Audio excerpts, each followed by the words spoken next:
Hey, so clearly we've gotten some tile laid. Now, not all of it, but take a quick look around here.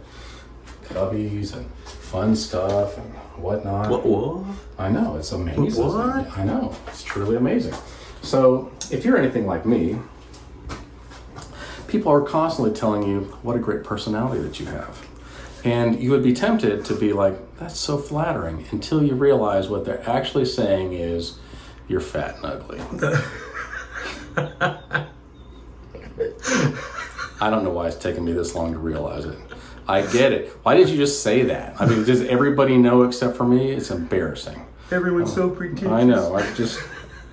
I want to cry, but I don't have any tears left because I cried about the fact that my caramel salted room macchiato double soy latte, they put the wrong name on it. I said it's John with that, but don't pronounce the H. And then they wrote all that out. And I was just like, it's not my name.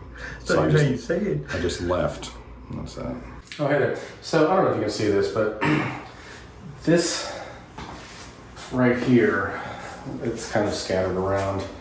I know that it looks like it's a, how do I say this politely, like a Taco Bell wardrobe malfunction, but it's not. It's some of the adhesive that they use to keep the tile together. And I'm like, could you get something that's less disgusting looking to put on there? Because all right, so obviously we grouted, and then you take a quick look around. It's still got the dust on it, so we got to wipe it down again. We got to do that. But we got to get some lunch. Where do you think we ate? Cece's, that's right. Now, a lot of you are like, I wish I could level up. Let me explain. Right now, I'm at like lower class, but I'd like to be up to middle lower class, and eventually possibly upper lower class, you know, if I work hard. Do you think you can do that with your current habits? The answer is, I'm sorry, but no. If you want to level up from lower class to lower middle class, or whatever your step is, maybe you're middle class, you're like, I'd like to be at upper middle class. I'm like, okay. Do you think you can maintain your current standard of living and not change anything and level up to that? The answer is no. Half of your problem is your spending habits and your habits in general. So if you want to level up, you're gonna have to make some sacrifices. And I'm sorry, because if you're down lower and you're like, and here's how the math works, okay? I don't know if you're really good with math. I spend less than I make. Eventually, that will save up until you level up. Now here's the inverse of that. I make less than I spend. Pretty soon you'll be down levels. Didn't take long. Now, let me tell you what is a universal law no matter where you are. If you're up at the top, like I'm upper class, or I'm down at the bottom, lower class, whatever it may be, wherever you are on the spectrum, if you start using hard drugs, very quickly you'll go down to lower class. You will be homeless and like, man, I don't know what in the world happened. And I'm like, well, I do. Let me give you a hint. Let me help you out with that. You started doing some hard drugs and then it took all your money. Mm-hmm. And it still wasn't enough. And also all your friends are gone. You're gonna have a bunch of problems with the law, your family, probably gonna lose your kids, probably gonna lose your marriage, probably gonna lose your job. Your dog will even go. Even your dog's like, mm-mm. I disapprove. He'll have this look like, no. Bark. Bark. So don't do them. And if you're already doing them, quit. Do whatever it takes to quit. It's worth it. Trust me, I did it. I love you guys. We're gonna keep working. In a world where almost everybody's offended, almost all of the time, one man stands, also offended, just like everybody else, but somehow we're gonna make a movie about it. From the makers of I'm Offended 1 and I'm Offended 3 comes I'm Offended also 2. All right, so we sheetrock in here. It's beautiful.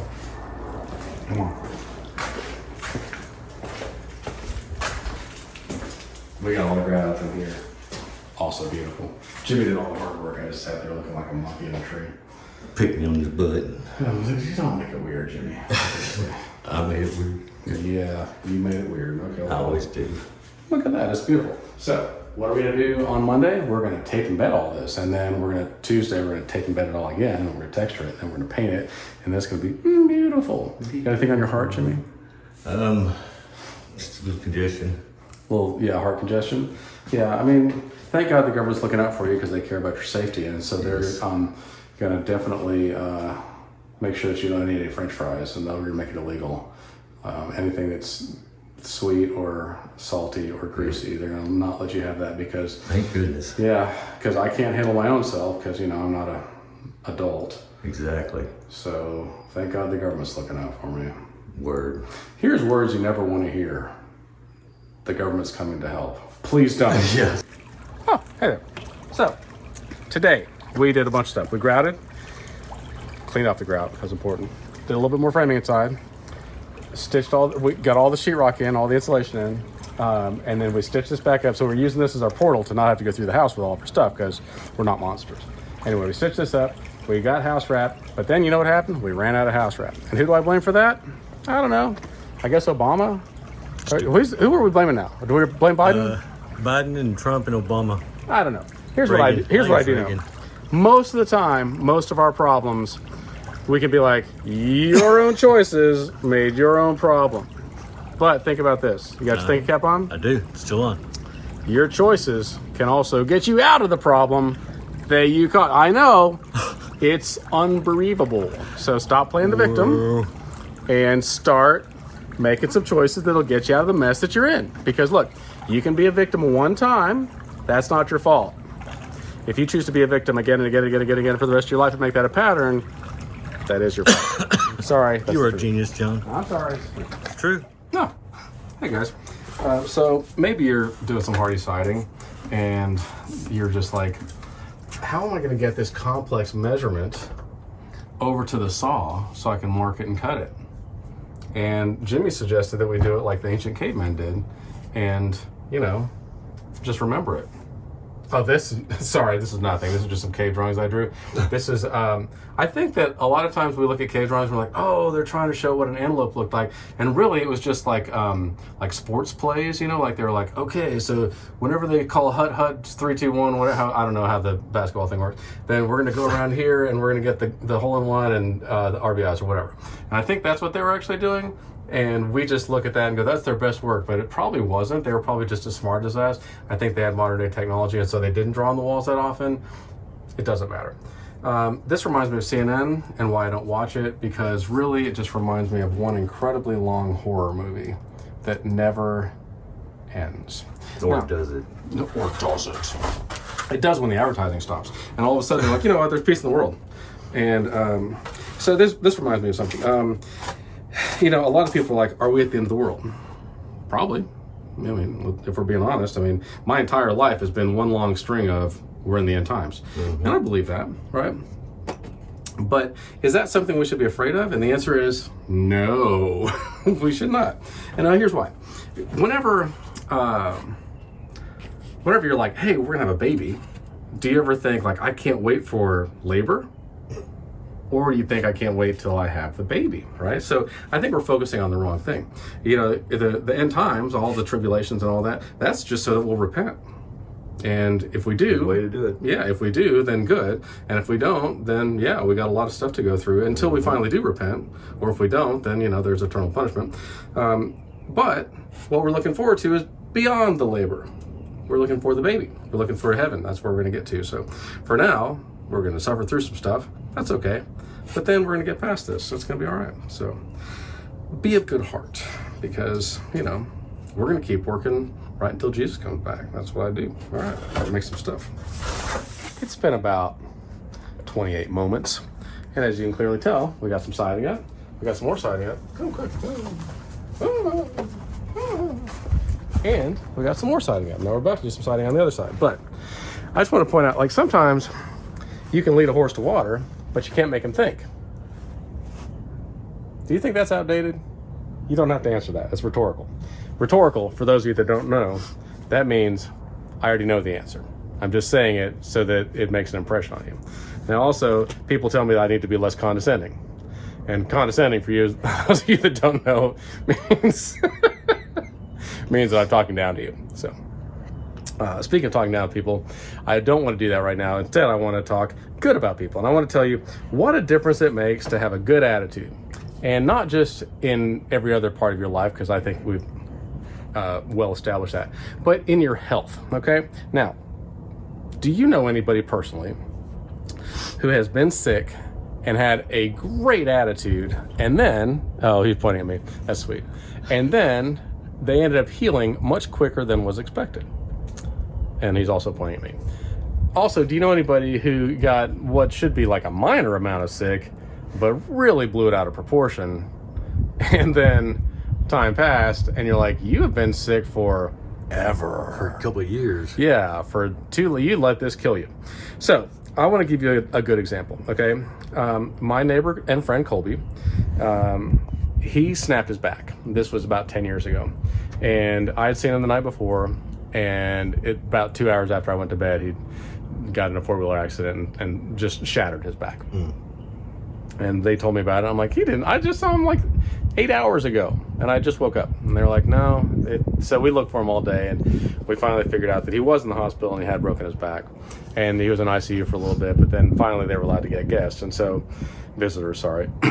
And so I showed up to the hospital to visit him, because that's what you do. That's what you do when somebody's hurt. You go visit them in the hospital. And you think, oh, everybody's doing it. I promise you, as somebody who's been in the hospital before, almost nobody's going to visit them. And so if you do, you're one of the few. Now, I show up, but I'm cringing on the inside, because I'm thinking, if he snapped his back, if he shattered his back, then that means he's probably paralyzed. And I don't know how far down, but that's going to change his life, because he works hard for a living. And, you know, I feel so bad. And he's going to have a horrible attitude. He's probably going to bite my head off and act like it's my fault or something. And so I'm like, knock, knock, knock. And I creak the door open, creak. And then Colby sees me. He goes, John, come on in here, man. Check it out. I'm so happy. Like, I'm so blessed. You don't even understand. These people are going to do amazing things. They're going to fix my back. I'm going to be able to walk again. And I'm like this. Why do you have such a good attitude? You just broke your back. But I was encouraged. I was like, if you got a good attitude, what choice do I have but to have a good attitude too? Right. So I showed up and I talked to him. He said, they're going to put some magic goo in my back. I don't understand it myself. And next thing you know, I'm going to be able to walk again. It's going to take a while. But man, what a great team of people I got around me. And, you know, they're a bunch of angels. And I'm like, okay. And then you know what happened? Some time passed. And he was in a wheelchair. And then he was on a walker. And then he was on a cane. And guess what he does now? You want to take a guess? Walks. He walks. He walks. In fact, he walked with me to church yesterday. Well, we drove and then we walked inside. But I was so encouraged by that. And he had, a couple other things that were tragic in his life. And every time I'm just like, you don't let anything get you down, man. Like, you got a great attitude. And I don't know if you guys, some of you probably do know, but a lot of you don't. In 2014, I had a thing with my heart. I had myocarditis, so it's an infection in your heart, and I was only pumping 30% of my blood. And I thought I was going to die, because I didn't know it was that. I thought it was a heart attack. And I was like, I'm really young for a heart attack. I'm healthy and all that. But it doesn't matter. I know today's the day I'm going to meet my maker, and I'm going to die. And so I show up at the hospital, and the entire time, I was just like, as far as I'm concerned, you doctors and nurses are a bunch of angels that have dedicated your lives to helping me and people like me, so that when I'm in trouble, you're here to help me. And I can't thank you enough. You are here for me, and I am not going to say a bad word about you. I see all these people get in the hospital and they talk trash about their doctors and their nurses and whatever. And I'm like, you know why they're treating you bad? Because you treat them bad. They don't like you.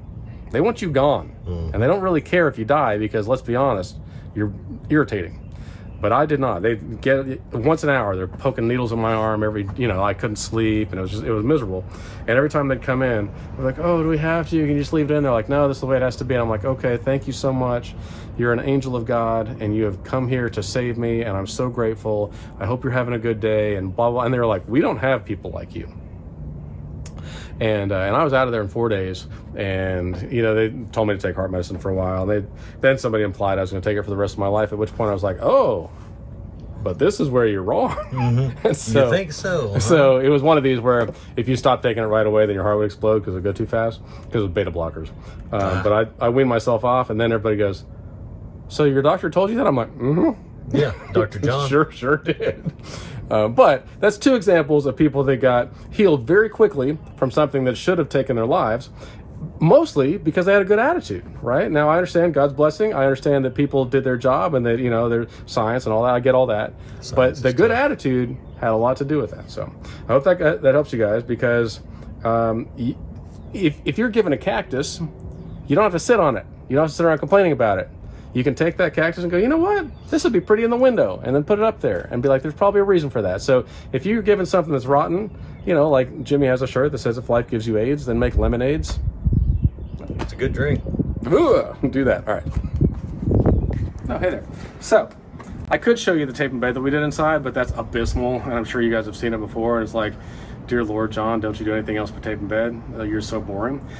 But instead I thought I'd show you this, because I think it's pretty interesting that you have a place that you can hang your towels. Wait, towels and... Oh, I did not this is embarrassing. Okay, so I didn't realize that this was a place for elephants to swim. And that is, I feel like we're in an endangered species habitat right now. Because obviously they're the only animals that I know of that have trunks. Now, Jimmy, help me out. Are there any other animals that have trunks? Not that I'm aware of. No, I mean, I think like anteaters, but I don't think they call it a trunk. I think they call it a schnoz. Yeah, or snout or something like that. And so at that point, I'm like, I mean, there are people that have some snouts. There are snotty people. Yeah, but I don't know of any people that have trunks. Even the elephant man, I don't think really had a trunk. I didn't know that they were removable, but either way, this is where you hang your trunks. If you're an elephant, you want to go swimming in this pool. All right, so now I had an all-you-can-eat buffet, and I take that as a personal challenge. And I just want you to know that I'm going to get my money's worth. Okay, so I definitely should not have eaten that last cinnamon roll at CC's, or the 7 cinnamon rolls before that, or the 48 pizzas that I had there. So when I got there, after about the first 90 minutes, they kind of looked at me like, this is all you can eat, and all you can eat all. And I'm like, okay, but I'm really into fitness. And they're like, it does not look like it. I'm like, you didn't let me finish. I'm into fitness, all this pizza in my mouth. And they're like, John, seriously. And I ate the entire buffet, and I feel a little bit bloated. I'm not gonna lie. I feel like I overdid it. Yeah, no, it's embarrassing. Please don't look down there. So, oh, my bad. I know that you guys constantly are watching me age. Like every moment I'm getting older. I'm traveling through time in real time. But tomorrow, at the speed of now. Yeah, the speed of everybody else's time too. But tonight at midnight, I will add another number to the number that identifies my age. And so if anybody is like, I wish John would have a surprise birthday party, I am having a surprise birthday party. And you're all invited, and you'll know that you're invited because if you didn't get an invitation, that means you're invited. So you just show up to wherever I'm at, be like, surprise! I'm like, oh, you showed up to the party. This is great. Gifts are not necessary. I just enjoy your company. He likes bags. Huh? Nothing. No, I don't. I don't want gifts. I just want your company, and I want hugs, because I love giving. I'm a really good hugger. Really good. Everybody's got their skill set, and mine's hugging. All right, love you guys. I command you to have a good night and do something fun. So we are. Me and my son are out here at Dino Rock, and we're doing some indoor rock climbing. Take a quick pan around, take a look. Oh, how fun. Look at all this stuff. And some of it you can have your friend belay you, or your son in this case. But they've got these auto belay things, and so I'm going to try this out for the first time because I don't know how it works. But I think, come on. We can take this thing right here and then clip it on. And like most of life, I'm just going to hope for the best. I have no idea what I'm doing. You think I can do it, man? Oh yeah, you got this. Like climbing a ladder. A really crazy ladder. Really weird ladder.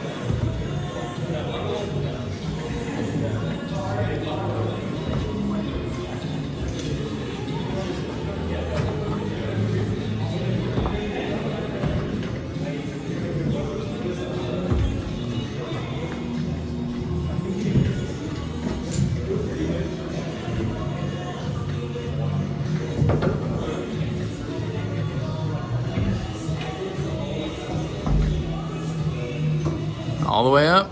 All the way up.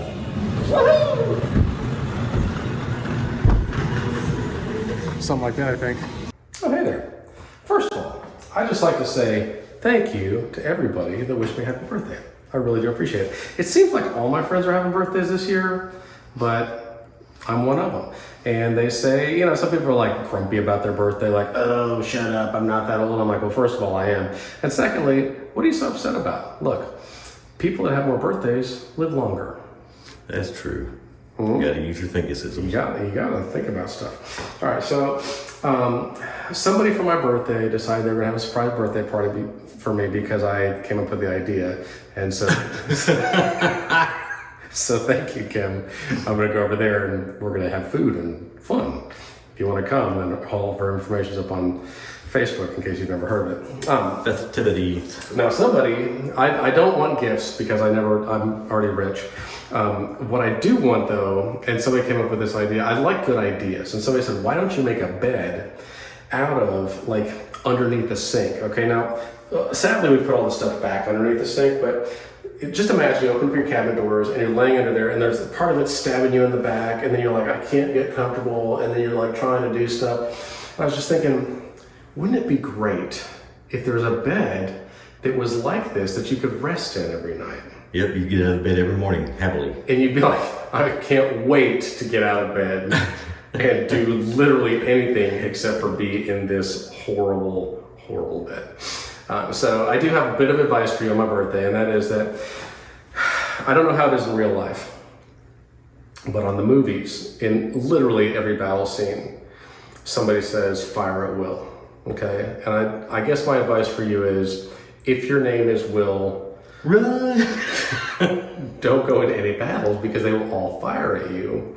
I mean, you could still use your willpower for self-control, but I don't think it's going to help you if they're all firing at you. No, so you need willpower for their control. Yeah, maybe if you had like mind control to stop the other people, or maybe all the bullets just did this, or like in the Matrix, they just, and then they just stop and they just, and you taste one, you're like, are these M&Ms? Like, no, that's a different movie.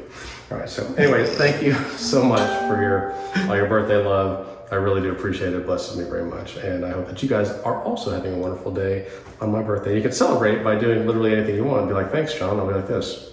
Whew. You're welcome. All right, see you tomorrow. Hey there. So, we have been doing mud work, and we are going to texture this. Now, to texture it, we have to tape everything off that we don't want to have texture on. It's kind of common sense, I think. But then I look at other people and I'm like, it should be called rear sense because it's very uncommon, not like common sense. Anyway, we want to tape off this whole area. Now, you can tell we didn't tape off over here. Take a look. Because I'm not going to blast that way. So I'm just going to hold it here and then hold it up, right? And then we'll take the plastic down and we'll drag it. Okay, so then over here, we're going to do this. And you can see I'm just going to hit this area here, so I've taped all that off so that we can blow that texture. And I'm going to still put another piece here. Now, I just want to say, yesterday was my birthday, and so thank you to everybody that was so kind to me. It was like, you really made me feel special. And you know, people are like, John, one day you're going to be old. I'm like, mm-hmm. And for me, that day is yesterday. Anyway, come on. So, in here, you can tell we've tape embedded. We had another coat. It looks so much better. But here, come on over here, Ben. So I want to show you guys. I've put tape around this perimeter already, but I want to show you how you figure out how to do this. I already cut it to length, right? But how are we going to get it to width? No worries. This tape is, or this paint, plastic, is 9 feet by 400 feet. So whatever the width is here, this is 9 feet wide. So if I just take this and open it up, then you're going to watch this magic. Like, how did that thin piece of plastic turn into, it just keeps growing like a magician into 9 feet, okay? So I'm going to take that, that's all stretched out, and I already know that it's this line, and then I come across this way, I'm like, okay, now, I'm assuming that you have a knife in your back pocket, because I do, so I assume that everybody's exactly the same as me. Then you discard the bigger piece, because we're going to use that somewhere else. And then you take this, and what's going to happen? We're going to tuck it right up underneath here. And it's going to work like magic. Now, we don't want a bunch of excess because whenever I blow, it'll flat back. It'll come back around. We don't want that. So you take your excess and kind of tuck it in like this. And this is how you tape off the tape too. Okay. And we're going to get this. What just happened? Some kind of weird anomaly in the audio. Still going? Yep. Okay. And that is how you tape off the window. Now we're going to keep taping off other things. But I did want to tell you, me and my son were talking because largely it's one of the many ways that human beings communicate with each other. And he was telling me that one of the people that he worked with was very proud of himself because they're unteachable. And so he said, hey, I've got a suggestion for you. I see you're doing this, you know, a way that could use improvement, and I've got a suggestion that'll make it easier for you. And he goes, I'm gonna stop you right there. I've been doing this for 10 years. You can't teach me anything. He goes, okay. And so he proceeded to do it the easier way. And the guy's like, maybe you can teach me something. But I just want to, that's not the important part of the story. The important part of the story is that he was unteachable, and I admire that. I mean, that is, so many people are not. So many people are like, please teach me stuff. But to have somebody that's just that pig-headed and stupid and is just like, please don't teach me anything. I already have peaked out and I know everything at the age of fill in the blanket, whatever age they are.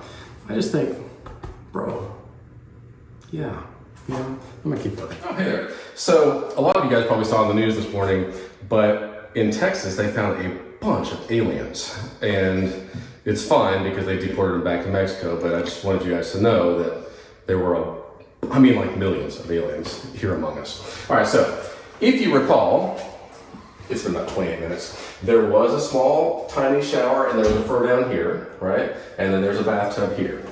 But now look at it. Take a look at it there, Mark. Just show us what you got. Wow, that is pretty. So shower head, another shower head, tile all the way up, a bench, got cubbies, all kind of cool stuff. We put in new faucet over here, new light, new mirror, new paint, all new things and stuff.